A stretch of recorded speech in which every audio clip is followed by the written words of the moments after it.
Hi, my name is Nicholas Chestnut, and I'm here to talk about the current statistics of the death penalty and evidence of racial disparity. We could say that throughout history, minorities have been misrepresented in the criminal justice system, especially in cases where the possible outcome is death. Back in the colonial days and the start of slavery, we saw, African Americans were used and they weren't treated as human, and they were killed without bias for the slightest violation of the informal laws.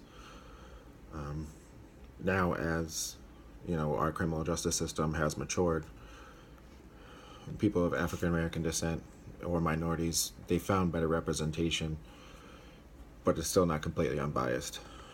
We've seen in the Supreme Court case Furman versus Georgia, where the Supreme Court decided that the death penalty was being handed out unfairly. And then we saw more controls being put into place over the past 20 years as a result of Gregg versus Georgia, where they said that with efficient controls, the death penalty could be used constitutionally.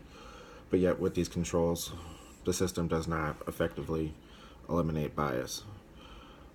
We see in most states, primarily California, Texas, and Florida, that have the highest amount of people currently on death row. We don't see too much of a racial disparity. California has 267 people of African American descent and 249 people on death row that are white. In Florida, you have 396 people on death row, 208 of which are white. But the truth is not only within the numbers. We've seen in many different cases where a white defendant will get a slightly less of a sentence more than a black man. Two cases that I could think of is in the Caldwell case. He was a white defendant. He was convicted of stabbing his 10-year-old son repeatedly and raping and killing his 12-year-old daughter. The second of which is Jerry Walker, who's a black man. He was convicted of killing a 22-year-old white man while robbing a convenience store. Now, we see the racial disparity here, and here's evidence of that. Being that Caldwell was white, could be, or he had better representation, his trial lasted 3 times as long as Walker's, and Caldwell received a life sentence while Walker received a death sentence.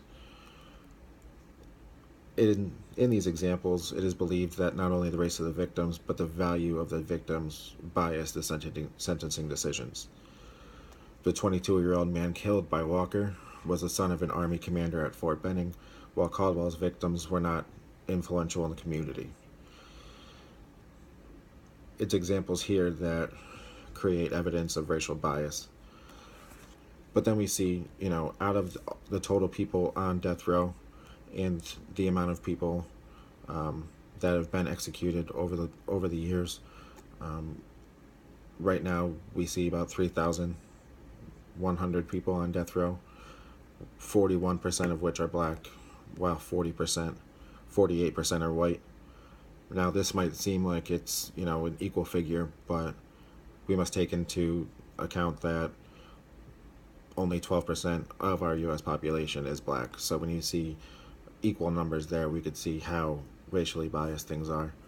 I believe in, fair, equal punishment. If people commit the same crime, regardless of race, color, gender, that they should get the same penalty. Sentencing should be, the same straight across the board. We shouldn't have, differences depending on how much money you have, depending on what kind of, attorney that you can get, or if you have, you don't have any money at all and you can't afford one, and you're afforded, a defense attorney that has a high caseload.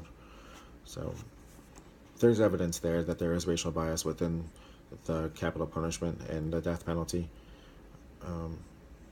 So, thank you.